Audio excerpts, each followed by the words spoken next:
안녕하세요. 최호섭입니다. 애플이 새벽에 막 아이패드 에어와 아이패드 프로 라인을 막 발표했죠. 그래서 제품에 대해서 이야기를 해보고 있는데요. 아이패드 에어에 대한 이야기는 다른 영상에서 다루고 있으니까요. 그것도 관심 있으시면은 보고 오시면 좋을 것 같습니다. 팀 쿡 CEO가 이번 아이패드 프로는 처음 아이패드 프로가 공개된 이후 가장 큰 변화다라고 강조를 했는데요. 저는 이 이야기에 완전히 동의합니다. 애플은 참 이게 한계에 다다랐다라고 생각하는 순간에 새로운 걸 꺼내놓는데 참 그게 대단한 것 같습니다. 그래서 바로 아이패드 프로에 대한 이야기 본론으로 들어가죠. 아이패드 프로는요, 디자인, 디스플레이, 성능 이 세 가지가 싹 바뀌었습니다. 일단 디자인에서 두께가 확실히 얇아졌습니다.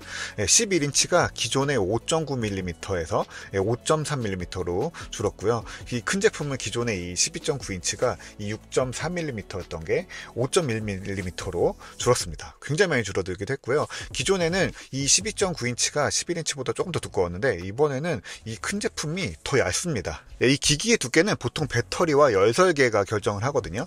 일단 이 새 프로세서의 전력 효율이 엄청나게 좋아졌고요. 또 열도 이 구리를 통해서 이 애플 로고 쪽으로 빼내는 방식을 써서요. 20% 정도 기존보다 열 효율이 더 높아졌다라고 합니다. 배터리 이용 시간을 확보하면서도 이 얇게 만들 수 있는 조건이 됐다는 거죠. 그리고 가장 큰 변화는 디스플레이입니다. OLED가 드디어 이 아이패드에 들어갔습니다. 기존에 이 미니 LED가 들어간 이 디스플레이만 해도 굉장하다고 생각했는데 OLED를 넣어서 더 이상 뭐라고 화질에 대해서는 할 말이 없어진 거죠. 이게 루머가 계속 있었는데 저도 사실 이번에는 아닐 것 같다라고 생각을 했었거든요. 근데 디자인을 설명할 때 두께를 꽤 많이 줄였잖아요. 그걸 보면서 이건 OLED다라는 확신이 생겼어요. 이 OLED는 백라이트가 필요한 LCD보다요 기구적으로 훨씬 얇게 만들 수가 있죠. 그리고 기존에 이 12.9인치 아이패드 프로 같은 경우에는 이 미니 LED 디스플레이가 들어갔잖아요. 근데 이 미니 LED는 디스플레이 아래에 직접 다 백라이트들이 이렇게 박혀야 돼서요. 이 두께에 손해를 볼 수밖에 없는 구조였습니다. 물론 그래도 이 두께가 굉장히 얇잖아요. 근데 이거를 더 줄였다는 거는 저는 아직 만져보진 못했지만 이 만져봤을 때 이 두께에서 오는 충격이 엄청나게 클 것 같긴 합니다. 이 OLED 디스플레이도 그냥 넣은 건 아니거든요. 이 큰 화면에 밝기를 충분히 내도록 OLED 패널 두 장을 겹쳤다고 해요. 저도 이런 거 처음 보는데 애플은 이거를 텐덤 OLED라고 이름을 붙였어요. 이 텐덤 되게 낯선 영어인데 저도 찾아보니까 이게 2인용 자전거 있잖아요. 앞뒤로 앉아서 같이 이제 페달링을 하는 그 자전거를 텐덤이라고 하는데 그렇게 두 개가 상호작용한다라는 뜻이죠. 굉장히 적절한 것 같아요. 그래서 이 디스플레이로 1000니트 밝기를 상시낼 수 있고요. HDR로 부분 이제 최대 1600니트까지 냅니다. 이건 의도가 명확해요. 외부 현장에 엄청 밝은 데서 쓰라는 거죠.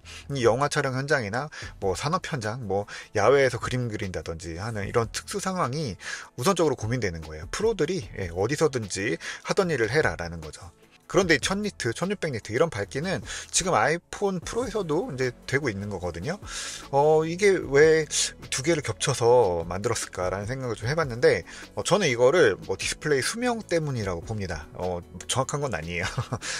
사실 이 정도 디스플레이면은 이 OLED 열화 같은 것들이 이제 걱정이 될 수가 있잖아요. 특히 이제 아이패드는 아이폰보다 오래 켜져 있고 같은 화면이 오래 반복되는 경우들이 많잖아요. 그리고 교체 주기도 아이폰보다 더 긴 편이죠.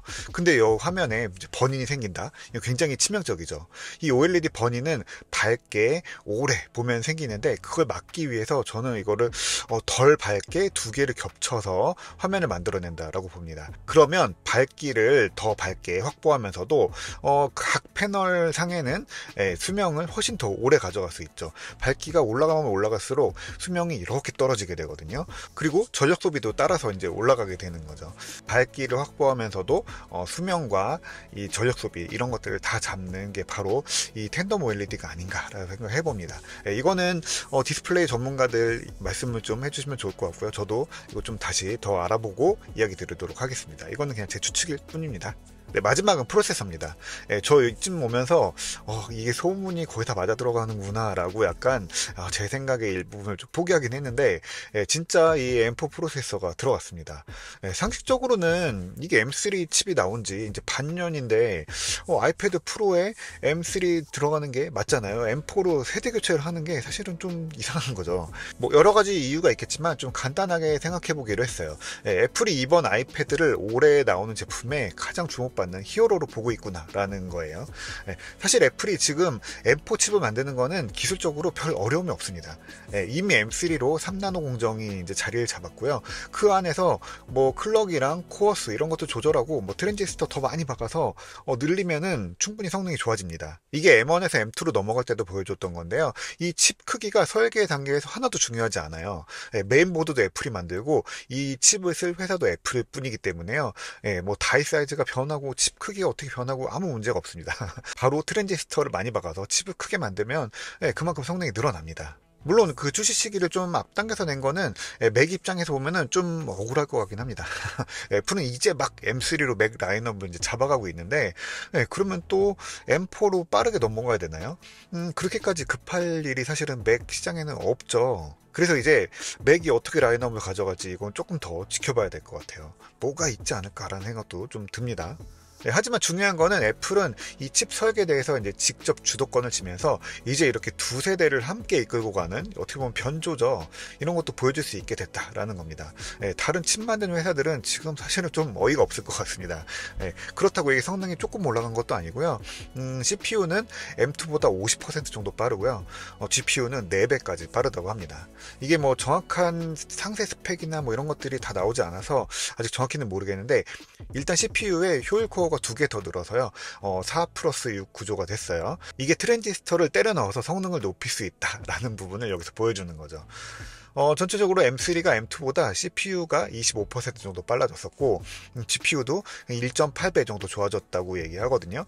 그거에 비하면은 CPU 50%, GPU 4배는 굉장히 의미 있는 숫자죠. 이게 어쩌면은 M2 프로랑 이제 견줄 수 있는 정도가 된 건 아닌가라는 생각도 듭니다. 그런데 저는 애플이 이 칩을 낸 게 이 피크 성능보다도요 일반 성능 때문이라고 봅니다. 가장 중요한 부분인데 M4는 M2와 같은 성능을 절반의 전력으로 끌어낸다고 합니다. 그러니까 설렁설렁 뛰어도 제 할 일 다 하는 거죠. 전력 소비가 확 줄어드는 거예요. 아무래도 이게 디스플레이가 전력을 생각보다 많이 쓸 것 같거든요. 그래서 그걸 커버하려면 다른 데서 줄여야 되는데 프로세서가 쓰는 거를 줄이겠다라는 거죠. 그래서 M3를 넣어도 충분하지만 아예 성능을 많이 높여서 작은 일에 쓰는 전력을 획기적으로 줄인 거죠. 그리고 여기에 로직 프로2, 파이널 컷 프로2처럼 2세대 앱들이 새로 발표가 됐는데요. 이건 나중에 따로 다시 이야기하도록 하겠습니다. 그리고 액세서리를 빼놓을 수 없죠. 새 매직 키보드와 애플 펜슬이 나왔습니다. 매직 키보드는 기능키가 더해졌고요. 이 트랙패드도 알루미늄의 햅틱 엔진을 넣었어요. 그러니까 맥북 쓰는 거랑 거의 똑같은 느낌으로 만들었다는 겁니다. 디자인도 조금 더 세련되어진 것 같아요. 거의 접었을 때는 맥북 들고 다니는 것 같은 느낌이 될 것 같습니다. 그리고 애플 펜슬 다음 세대 애플 펜슬 프로가 나왔습니다. 진짜 이 네이밍에 했거든요. 참 이 프로는 적절히 잘 붙이면 그냥 제품을 상세히 보지 않아도 어떤 거겠구나 라는 인상을 주는 게 놀라운 것 같습니다. 달라진 점은 센서 같은 것들이 좀 더 촘촘하게 많이 들어간 것 같아요. 그래서 이렇게 펜슬을 꽉 쥐면은 도구 팔레트 같은 걸 꺼낼 수 있도록 이 입력 방식을 하나 더 넣었고요. 그럴 때 햅틱 진동도 줍니다.